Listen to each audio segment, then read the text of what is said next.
கர்த்தருடைய பரிசுத்த நாமத்திற்கு மகிமை உண்டாவதாக. ஆண்டவரும் இரட்சகருமாகிய இயேசு கிறிஸ்துவின் நாமத்தினாலே இந்த காணொளி மூலமாய் கர்த்தருடைய உன்னதமான வார்த்தையை அவருடைய பணிவிடைக்காரனாகிய என் மூலமாய் தினமும் கேட்டு ஆசீர்வதிக்கப்படுகிற உங்களுக்கு என்னுடைய மனமார்ந்த நன்றியை நான் தெரிவித்துக் கொள்கிறேன். 40 நாட்கள் தேவ சமூகத்தில் உட்கார்ந்திருக்கிற நாங்கள் ஒவ்வொரு நாளும் உங்கள் குடும்பத்திற்காய் உங்களுடைய விண்ணப்பங்களுக்காய் செபிக்கிறோம். சில வார்த்தைகளை தேவனுடைய ஆவியினாலே ஏவப்பட்டு ஒரு ஊழியக்காரனாக நான் உங்களிடத்தில் இந்த காணொளி மூலமாக நான் பதிவு செய்து அனுப்பி வருகிறேன். நீங்களும் அதை கேட்குறீங்க. கர்த்தர் உங்களை ஆசீர்வதிப்பாராக. இன்றைய தினத்தில் 15வது நாளாக இந்த காணொளி பதிவு செய்யப்படுகிறது. சில பேர் கேட்குறாங்க, 40 நாளும் செய்தியை முன்னாடியே பதிவு பண்ணிவிட்டு நீங்கள் ஒவ்வொரு நாளும் அனுப்புகிறீங்களா பிரதர் பாஸ்டர்னு கேட்குறாங்க. இல்லை, அன்றன்றைக்கு தேவ சமூகத்தில் உட்கார்ந்துருக்கும்போது தேவன் என்னுடைய மனசில் எந்த வசனத்தை எந்த வார்த்தையை வெளிப்படுத்துகிறாரோ, எந்த சம்பவத்தை எனக்கு நினைவூட்டுகிறாரோ, அன்றன்றைக்கு நான் எல்லா வேலைகளையும் ஒதுக்கி வச்சுட்டு ஒரு 10-15 நிமிஷம் இந்த காணொளியை நான் பதிவு செய்து அனுப்புகிறேன். கர்த்தர் உங்களை ஆசீர்வதிப்பாக. குறிப்பாக நேற்றைய தினத்தில் ஏன் இந்த நிலைமை அப்படிங்கிற அந்த செய்தியை கேட்டுட்டு மலேசியாவில் இருக்கக்கூடிய என்னுடைய அன்பான சகோதரர் பாலு அவர்கள் எனக்கு ஃபோன் பண்ணி, பாஸ்டர் காரசாரமாக நிறையா மிளகாத்தூளை போட்டு நல்லா எண்ணெயை போட்டு வறுத்தது மாதிரி சுட சுட காரமாக ஒரு செய்தி இருந்துச்சு. இந்த மாதிரி செய்தியை நிறைய பேர் கொடுக்கறதில்ல அப்படின்னு சொன்னார். எனக்கு யார் மேலேயும் கோபம் கிடையாது.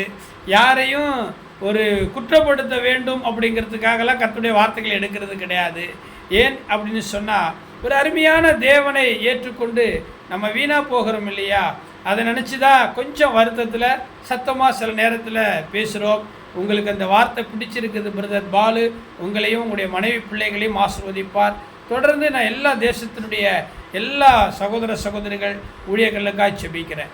இன்றைக்கும் பிரியமான கர்த்தருடைய ஜனங்களே, இந்த காணொளி மூலமாக நான் உங்களுக்கு சொல்ல போகிற ஒரு வார்த்தை நீங்கள் யோசிக்க வேண்டிய வார்த்தையாகத்தான் இருக்கும். அதாவது ஐஸ்வர்யம் அல்லது பணம், செல்வம், பேர், புகழ், வீடு, வாசல், உறவு, இதெல்லாம் மனுஷனுக்கு தேவை அப்படின்னு நான் சொல்லலை.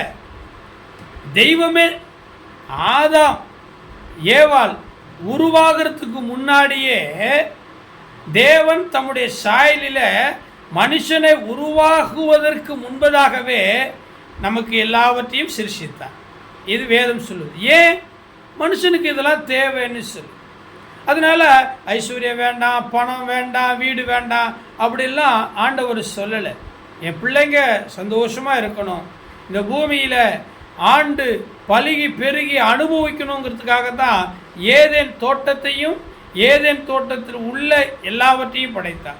வானத்துக்கு மேலேயும் பூமிக்கு கீழேயும் நிறைய சத்துவங்களை எல்லாம் மனுஷனுக்காகத்தான் படைத்தார். ஆனால் பாருங்கள், இப்போது ஒரு சம்பவத்தை சொல்கிறேன். 2 நாளாகமம் 18ஆம் அதிகாரத்தில் முதல் வசனத்தில் யோசேபாத்து அப்படிங்கிற ஒரு ராஜாவினுடைய செயல்களை வேதனையோடு கூட இந்த பகுதி சொல்லுகிறது. இந்த யோசேபாத்து மாதிரி தான் நம்மில் நிறைய ஊழியக்காரர்கள், நிறைய விசுவாசிகள், நிறைய தலைவர்கள் என்ன செய்கிறோன்னா, கொஞ்சம் ஏன் அதிகமாக கூட தப்பு பண்ணுகிறவர்களாக இருக்கிறோம். ஒருவேளை பிரதர், சிஸ்டர், பாஸ்டர், இந்த சம்பவம் உங்களை பாதிக்கும்னா தயவுசெய்து நீங்கள் தான் ஆண்டவரிடத்தில் ஒப்புரவாகணும். பாருங்கள், யோசேபாத்துக்கு மிகுந்த ஐஸ்வர்யமும் கனமும் உண்டாயிருந்தது. அப்போ ஒரு மனுஷனுக்கு அல்லது ஒரு ராஜாவுக்கு அல்லது ஒரு பாஸ்டருக்கு அல்லது ஒரு விசுவாசிக்கு அல்லது ஒரு தொழில் அதிபருக்கு அல்லது தொழிலாளிக்கு ஐஸ்வர்யமும் கனமும் மிகுதியாக இருக்கிறது அப்படின்னு சொன்னால் சந்தோஷம்தானே? சந்தோஷம்தானே? எங்க பணமோ எல்லாவற்றுக்கும் உதவும் இல்லை, பணம் இருக்கிறது தப்பு கிடையாது. ஐஸ்வர்யத்தை சம்பாதிக்கிறதுக்கு பலனை தருகிறவரே நான் தான் அப்படின்னு ஆண்டவர் உபாகமம் 8வது அதிகாரத்தில் ஆண்டவர் சொல்கிறார்.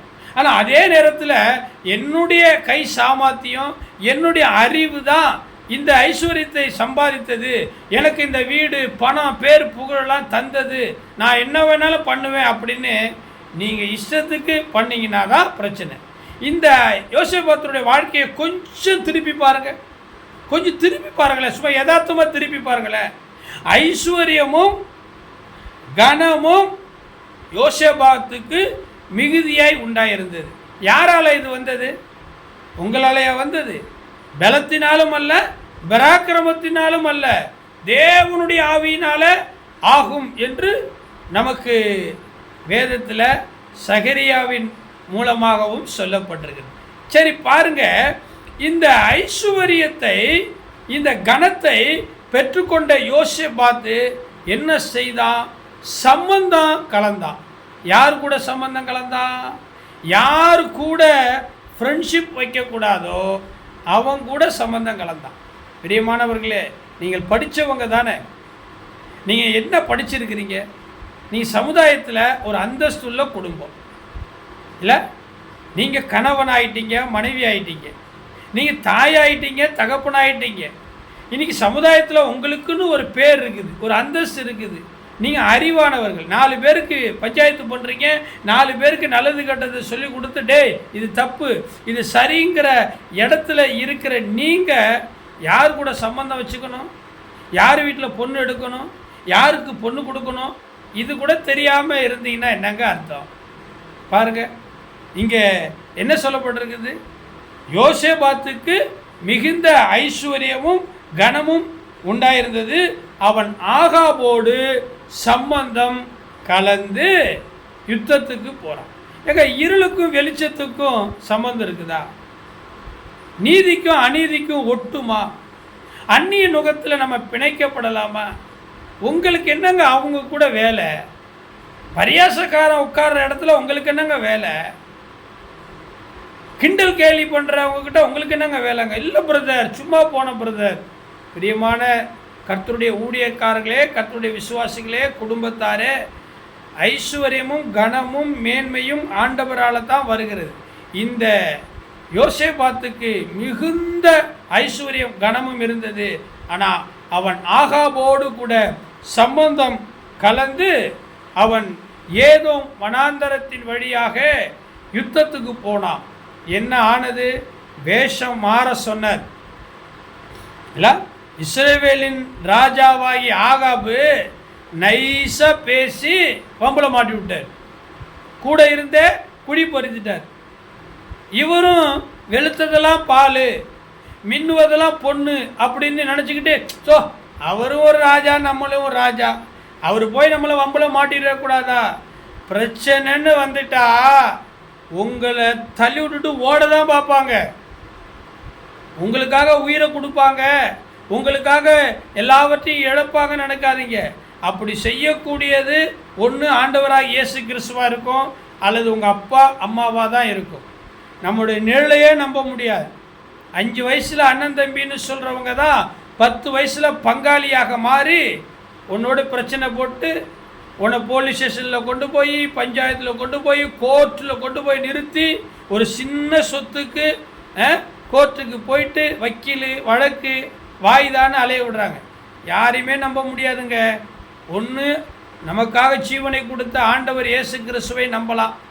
2வது நம்முடைய தாய் தகப்பனை நம்ப முடியும். நம்ம கண்ணையே நம்மளால் நம்ப முடியாது. நீங்கள் நினச்சிக்கிட்டு இருக்கிறீங்களா? இந்த யோசேபாத்து பாருங்கள், ஆகாப் ஒரு ராஜா, நான் ஒரு ராஜா, விட்டு கொடுத்துருவானான்னு.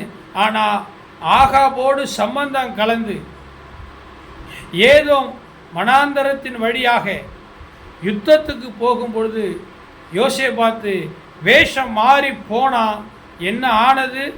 இந்த வேத பகுதி தான் உங்களுக்கு வெளிச்சம் தரணும், விளக்கணும். ஆகவே யோசேபாத்துக்கு மிகுந்த ஐஸ்வர்யமும் கனமும் உண்டாயிருந்தது. வாழ்த்துக்கள். உங்களுக்கும் ஐஸ்வர்யமும் கனமும் மகிமையும் பேரும் புகழும் நீங்கள் ஜீவனுள்ள நாட்கள் வரைக்கும் இருக்கட்டும். ஆனால் அதை வச்சுக்கிட்டு நீங்கள் யார் கூடயாகிலும் சம்பந்தம் கலந்தீங்கன்னா உங்களுக்கு பிரச்சனை வரும். நல்ல காலம் யோசேப்பு தப்பிச்சிட்டார். ஏன் தெரியுமா? அவன் விக்கிரக தோப்புகளை அந்த மேடைகளை அகற்றின விஷயத்தில் தேவனுக்கு கொஞ்சம் பிடிச்சிருந்ததுனால தலைக்கு வந்த பிரச்சனை தலைப்பாகையோடு போச்சு. பச்சை மரத்துக்கு இத்தனை பாடு என்றால் பட்டை மரத்துக்கு எத்தனை. ஆகையினால யாருக்கு தேவன் எதை எப்போ எப்படி செய்வார்னு தெரியாது. ரொம்ப ஜாக்கிரதையாக இருங்க. குடும்பமானாலும், தொழிலானாலும், வியாபாரமானாலும், ஊழியமானாலும், பொண்ணு கொடுத்து பொண்ணு எடுக்கிற விஷயமா இருந்தாலும் உங்களுடைய சம்பந்தம் யாரோடு கூட இருக்கிறது என்பதை முடிவு பண்ணிக்கொள்ளுங்க. வெளுத்ததெல்லாம் பால், மின்னுவதெல்லாம் பொண்ணு அப்படின்னு சொன்னீங்கன்னா உங்களை குழியில் தள்ளி விட்டுட்டு, உங்களை மாட்டி விட்டுட்டு, கிணத்துல தள்ளி விட்டு போயிட்டே இருப்பாங்க. அவங்க அதெல்லாம் பார்க்கவே மாட்டாங்க. புரியுதுங்களா? யோசேபாத்தினுடைய வாழ்க்கையில் நடந்ததை தயவு செய்து பார்த்து நீங்கள் எச்சரிக்கையாக இருங்க. கர்த்தர் உங்களை ஆசீர்வதிப்பார். இந்த காணொளி மூலமாய் பிரதர், ஆமாம், உங்களுக்கு எச்சரிக்கை. சிஸ்டர், பாஸ்டர், ஐயா, ரெவரண்ட், பிஷப், டாக்டர், உங்களுக்கு தேவன் எச்சரிக்கை கொடுக்குறார். நல்லவன் பிரதர், அப்படியெல்லாம் நீங்கள் சொல்கிற மாதிரியெல்லாம் என் ஃப்ரெண்டு ஏமாற்ற மாட்டான். இல்லைங்க, இல்லை. நிறைய அனுபவம் இருக்குது, நிறைய அனுபவம் இருக்குது. வேடிக்கை பார்த்துக்கிட்டு இருக்கிற நம்மளை வேடிக்கை பார்க்க நம்ம கூட வந்தவங்க வம்பளை மாட்டி விட்டுட்டு எனக்கு என்ன தெரியும் நீ தான் அப்படின்னு சொல்லி போனவங்க எத்தனையோ பேரை பார்த்தாச்சு. God bless you. கர்த்தர் உங்களை ஆசீர்வதிக்கணும். சம்பந்தங்களை சரியாக நீங்கள் கலந்து கொள்ளுங்கள். வாழ்க்கை வாழ்க்கை வாழ்க்கை, ஊழியம் ஊழியம் ஊழியம், குடும்பம். God bless you. மீண்டும் இன்னொரு காணொளி மூலமாய் நாளைக்கு சந்திக்கிறேன். அது வரைக்கும் உங்கள் சம்பந்தம் ஆண்டவரோடு கூட நல்லவங்களோடு இருக்கட்டும். God bless you.